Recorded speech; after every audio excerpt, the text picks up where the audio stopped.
Uncle uncle, आपकी पार्टियों में भी इलेक्शन होते हैं? सीएम साहब तो आप हैं। तुम भी कुछ बताओ। कराची में टारगेट किलिंग नहीं हो रही, अब गर्लफ्रेंड का चक्कर। हमारे यहाँ सदर और बच्चे ही गैर सियासी हैं। तो बच्चे गैर सियासी देखें।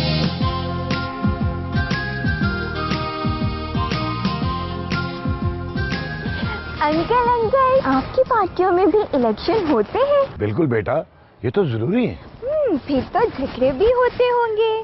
कभी नहीं बेटा, हमारे इलेक्शन तो बहुत पुरअमन होती। आजकल की पार्टियों को पता नहीं क्या हो गया, लड़ाइयाँ, धांधली के इल्जामात।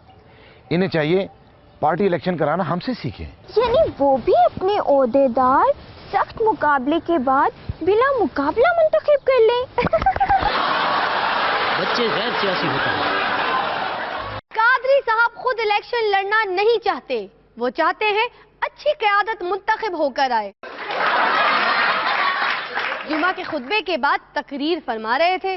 किसी ने पूछा इनकी तकरीर के बाद क्या होगा?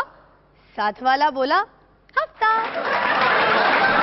गाना सुनते हैं, ओए टप्पी टप्पी ओए।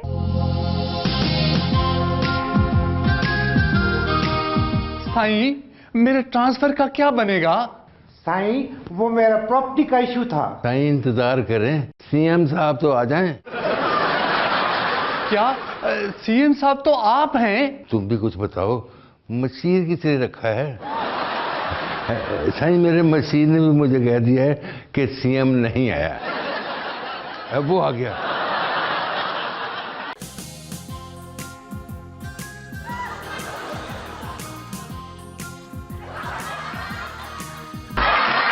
इस्तेमाल की मुद्दत पूरी हो रही है।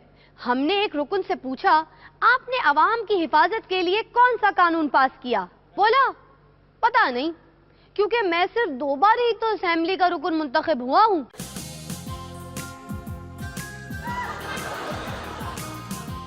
रहमान मलिक साहब जहां जाते हैं वहां अमन हो जाता है, और जहां से जाते हैं वहां भी अमन हो जाता है।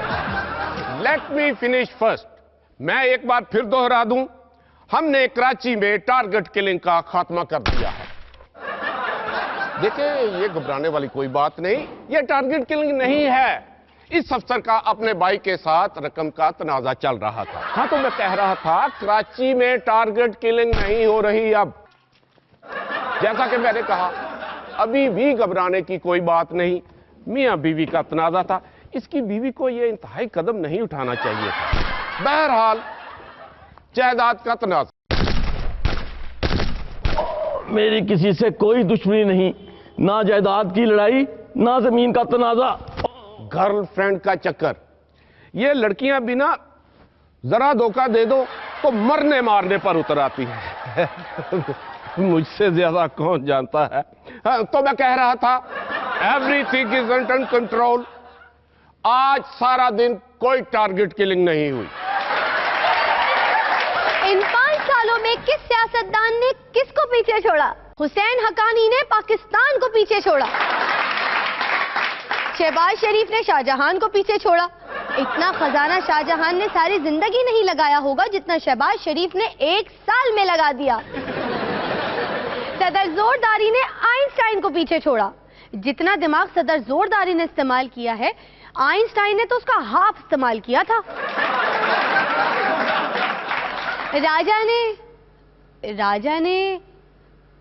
ने सिर्फ गिलानी को पीछे छोड़ा। गिलानी को सब सियासतदानों ने पीछे छोड़ दिया। एक पैरोडी सॉन्ग सुने। 4 साल 11 माह तक ये होता रहा।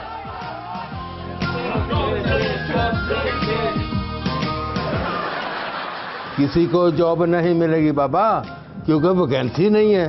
जो हैं उन पर मेरिट बहुत सख्त है।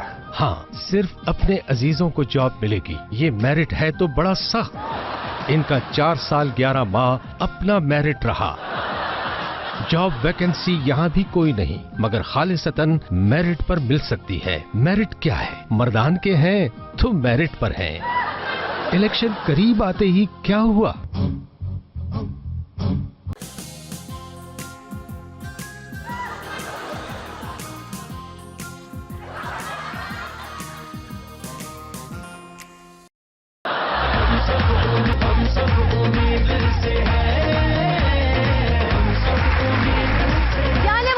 असेंबली में खवातीन ने भरपूर अपनी मौजूदगी का एहसास दिलाया।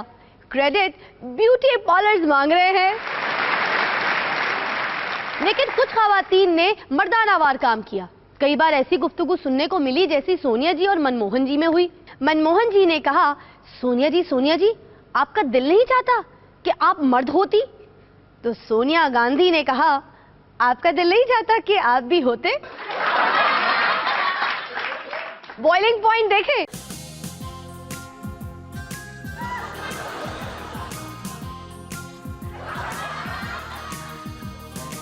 नाज़रीन, प्रोग्राम बॉइलिंग पॉइंट के साथ मैं हूं फिल्म स्टार। आते और की फिल्में नहीं बनती तो ना सही, मैं तो फिल्म स्टार हूं ना। मेरे आज के मेहमान हैं। हाँ, इन्हीं छेती आ गए हो। क्या बात करती हो? लगता है आपने अभी मेट्रो बस की रफ्तार नहीं देखी। मैं मेट्रो बस पर आया हूँ। मतलब अमेरिकन वेस में ही आए हैं ना। बॉइलिंग पॉइंट में खुशामदीद। वैसे तो सुना आप हर वेले बॉइलिंग पॉइंट पर रहते हैं। नाल सिक्योरिटी वाले, मुझे तो पता चला था कि आप सिक्योरिटी वाले साथ नहीं रखते। सिक्योरिटी वाले मेरे साथ नहीं होते, बल्कि मैं खुद सिक्योरिटी वालों के साथ होता हूँ ताकि उनकी कारकर्दगी पर नजर रख सकूं। नहीं होगी सिक्योरिटी की। अच्छा फिर बैठ जाए। आप मुझे बिठाने की कोशिश न करें। आप क्या चाहती हैं कि दूसरे वज़ीर आला की तरह मैं भी हाथ पर हाथ रखकर बैठ जाऊं, अवाम की खिदमत न करूं? नहीं होगी। मैं तो आपको कुर्सी पे बैठने के लिए कह रही थी। हाय हाय, तुझे तो जाओ। ये बोले ना, कुर्सी पर बैठने में मुझे कोई मसला नहीं, इसीलिए पंजाब के 18 कुर्सियों पर बैठे। क्या कहा? मैं तो कोई बात नहीं कर रही। अच्छा ये बताएं, ये जंगला बस नाकाम मंसूबा है, इस पर अरबों ज़ाया कर दिए गए। क्यों? आप यहाँ कैसे आए? बच्चे को डरा क्यों रहे हैं? ऐसे क्यों देख रहे हैं? अच्छा, आपके मेट्रो बस मंसूबे पर मुखालिफिन बहुत सवाल उठाते हैं। मैंने परसों के अखबार में इसका जवाब दे दिया है, हाफ पेज इश्तिहार में। मैंने इश्तिहार नहीं पढ़ा। अगर आप इश्तिहार नहीं पढ़ती तो इसका मतलब है कि आप मेरिट पर पूरा नहीं उतरती।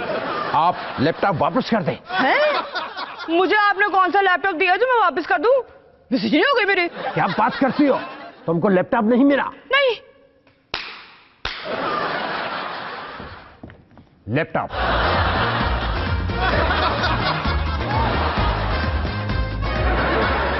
शुक्रिया। चलें, आप वापस कर दें क्योंकि आप मेरिट पर नहीं उतरती। नहीं हो गई मेरी। इन शरीफ बरादरान को तो मैले पुराने कपड़ों वाले लोग पसंद नहीं। अभी यहाँ परवेज इलाही बोला था। वैसे आपके कान बज रहे हैं। उसने मेरे पुराने कपड़ों की बात की है।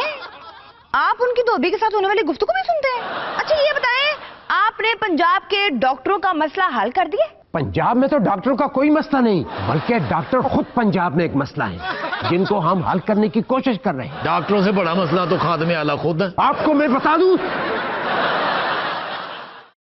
आप बॉइलिंग पॉइंट पर आते रहे? नहीं, मुझे आपकी जगह परवेज इलाही नजर आया था। नहीं हो गई मेरी। वैसे 18 बजाते चलाते चलाते बंदे की हालत तो हो ही जाती है। देखे, आप गलत कह रही हैं। मेरे पास कोई 18 वजारतें नहीं है। हो सकता है सारी वजारतें साथ ना लेके आए हों। वैसे कितनी है?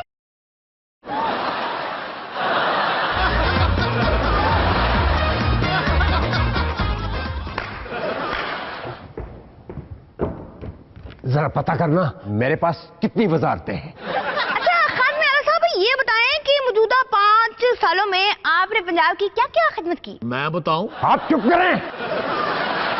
चुप करूंगी तो प्रोग्राम कैसे करूंगी? हो गई मेरी। आपको नहीं कह रहा, मुझे यहाँ फिर परवेज इलाही नजर आया।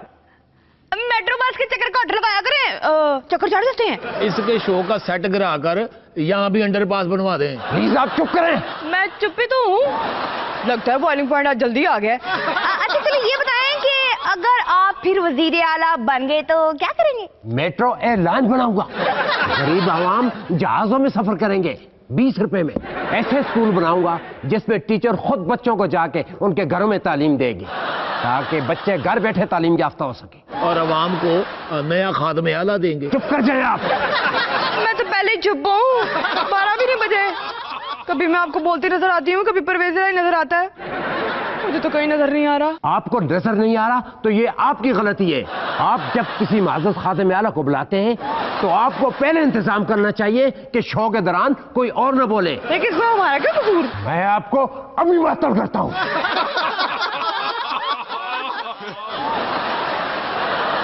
मुझे इजाजत दे, मैं तो खुद अब अच्छी खासी बॉइलिंग पॉइंट बन चुकी हूँ।